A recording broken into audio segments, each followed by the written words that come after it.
Так, ловим красноперочку, либо уклеечку, ну что попадется на живца. Живца уже зарядил одного. Ну, мало ли будет активная поклевка хищника. Вот, и понадобится еще живец. У меня там еще один в запасе есть.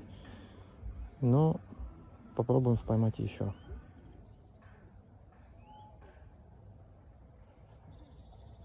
Этот красноперка и уклеечка берет в основном на свежего опарыша, который еще шевелится.